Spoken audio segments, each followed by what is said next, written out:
to my easy life in busy world. Welcome back to my Debkriti channel. তোমাদের সকলকে জানাই merry Christmas. আর 25 December বছরের শেষ 2023 শেষ হতে চললো। কেমন করে কাটাচ্ছ তোমরা দিনগুলো জানিও। তবে এই ভিডিওটা বৃহস্পতিবারের অনেক কিছু দেখতে পাবে ছোট্ট ভিডিওটার মধ্যে। পুরুষ মানুষ তো মহিলা পছন্দ না, একটু করে হ্যাঁ একটুখানি দিতে হবে প্রায়োরিটি। ধরো ওকে ধরো, হ্যাঁ ব্রুনো মানে চাটা চাটি না, এই ভয় পেলে হবে না। ভয় পেলে চাটা চাটি ভালো লাগে না। দিতে হবে। মুখের মধ্যে একটু তোর স্বভাবে থাকবে। হাস্কি হচ্ছে এমন একটা ব্রিড যে একদম ফুড মোটিভেটেড না। গোল্ডেন রিট্রিভারকে দিয়ে তুমি ও স্পিক করবে, পুরো হ্যান্ডশেক করবে, সবকিছু করবে, শুধু খাওয়া। তো বুঝতেই পেরেছো হঠাৎ করে আমরা চলে এসেছি কাকামণির বাড়িতে। আর এখন বেশ রাত হয়ে গেছে। আর ব্রুনোকে প্রথমবার দেখলাম, অনেক দিন হয়ে গেল এসছে। ওর 1 বছর বয়স। ও ভীষণ ভীষণ মিশুকে আমরা যাওয়ার পর আমাদের প্রথম দেখার পর একবার ও ডাকে নিও। বালিশ ওপরেই আছে, বালিশ একটা লাগবে বলছে তো। আরে কাকামণি বললো বলেই তো বলছি। তুমি দেখো সাইড বালিশও লাগতে পারে। সাইড বালিশ নয় বললো তো মাথা। কাকামণি চলে গেছে নিচে। আর আমি একটু এদিকে ডিম সেদ্ধ করে নিচ্ছি সবার জন্য, কারণ অনেক রাত অবধি গল্প করা হয়েছে আর প্রত্যেকেরই খিদে পেয়ে গেছে, তো সেই জন্য বলছি বালিশ দিতে। বলে বালিশ লাগবে না। না গো লাগবে, একটা আছে তাহলে একটা লাগবে তো। না কোল বালিশও হবে না। আর হ্যাঁ, কমেন্ট করেছো এনাক্ষী, তুমি আমাকে জাস্ট কমেন্ট না, গুড সাজেশন দিয়েছো। এখানে খারাপ লাগার কোনো জায়গা নেই। এটা কজন পায় সাজেশন, তো তোমাদের থেকেই নেব না। আমি কীরকম মানে আমার ভিডিও তোমাদের ঠিক কোথায় কেমন লাগছে সেটা তো আমি তোমাদের থেকেই ফিডব্যাক নেব। তার জন্য থ্যাংক ইউ সো মাচ। এই এমনিতে তো ঘুরতে নিয়ে যায় না রাহুল, মনে হচ্ছে স্টেকেশনে এসছি, ব্যাগে 1 নাইট ঘুরতে এসছি।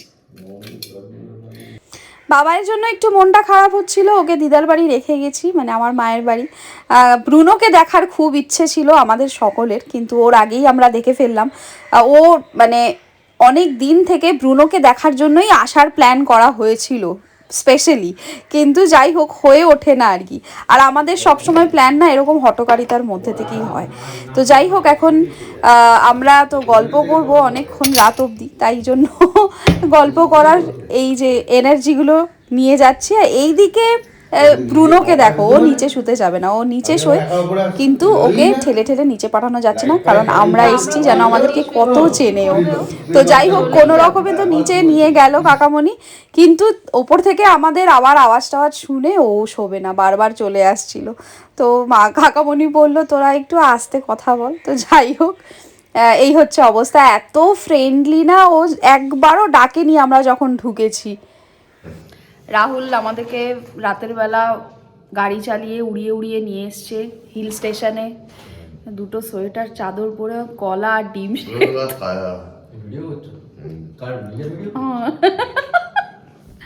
কলা আর ডিম সেদ্ধ খাওয়াচ্ছে আমাদের ব্রেকফাস্ট। সকাল হয়ে গেছে প্রায় 2:45 বাজে।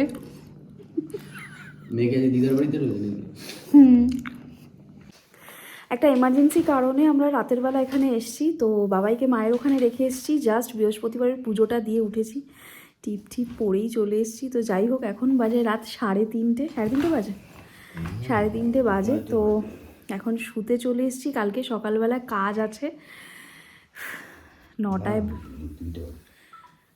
তো জানি না কখন উঠবো আর কখন বেরোবো। তো এখন শুই তাড়াতাড়ি। Good night. এখানে প্রচণ্ড ঠান্ডা, মানে কলকাতার মধ্যেই এখানে আরও বেশি, আমাদের ওখানকার থেকে এখানে অনেকটা বেশি ঠান্ডা।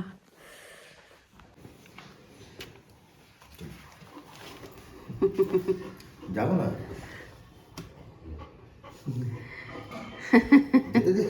হাত ধরে আটকে আছে।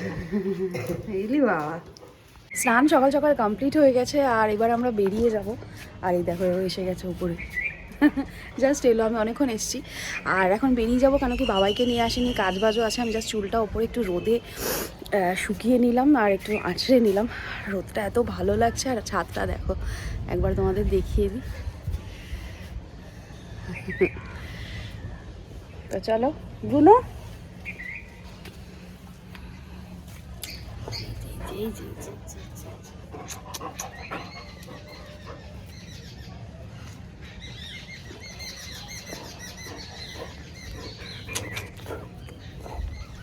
come come come,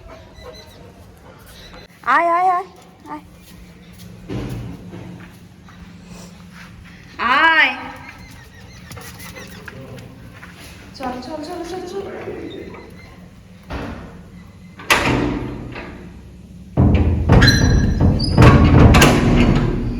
চলো চলো,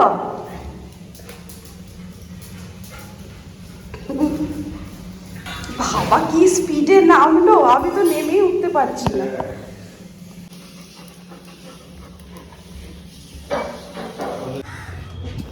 চলে এসেছি কাজে, কি করা যাবে, একদিনে তো মন ডেকে না, একদমই ভালো লাগে না ওখান থেকে চলে আসতে, বাট কিছু করার নেই, কালকেও কাজ আছে, সেই জন্য আজকে চলে আসতে হলো, আর বাবাইকেও নিয়ে যাইনি। তো চলো এখন কাজ করে বাড়ি ফিরছি। আজকে দুটো কিউটি পাই তোমাদের সাথে দেখালাম, শেয়ার করলাম। চলো, আজকে ব্রুনোর গায়ের গন্ধ পেয়ে আর কোকো একদম আমাকে ভালোবেসেছে অনেক। আজকে একদম আমার কি বলবো, দিল গার্ডেন এরকম বলে না, এরকম হয়ে গেছে আমার গায়ে ব্রুনোর গন্ধ পেয়ে। কোকো একদম ভাবছে আমি কাকে আদর করে এসছি। আজকেও আমার এত ক্লোজে এসছে, যেটা আমি কি বলবো, কোনোদিন এতদিন আসেনি। আর দেখলেই তো আমাকে দেখে আগে চিৎকার করে, কিন্তু আজকে মানে জাস্ট কি বলবো, মনে হচ্ছিল ওকে একদম চটকে দিই, মানে আমি ভাষায় প্রকাশ করতে পারবো না। এই দেখো এক্ষুনি দেখতে পাবে তোমরা, এতটা ক্লোজ আসে ও, কখনো আসে না আমার এতটা ক্লোজে। এখন আমি কি মিস করছি, ভয়েস ওভার দিচ্ছি আর ভাবছি ইস থাকলে পরে এটাকে চটকানো যেত। আর রাতের বেলা ডিনার ছিল আজকে চিলি চিকেন আর রুটি, যেটা কিনে আনা হয়েছিল, বানাবার আর আজকে ইচ্ছে বা ক্ষমতা ছিল না। এই দিকে আবার আমাদের কুকুরটার একটু প্রবলেম হয়েছে, আমাদের হাউজিংয়ে ভ্যাকসিনেশনের জন্য এসেছিলো, মানে স্ট্রিট ডগদের ভ্যাকসিনেশন করাতে। তো আমরা যে কুকুরটাকে খেতে দিই তার আবার ক্যান্সার হয়েছে, মানে ওনারাই দেখে বললেন যে ওর ক্যান্সার হয়েছে।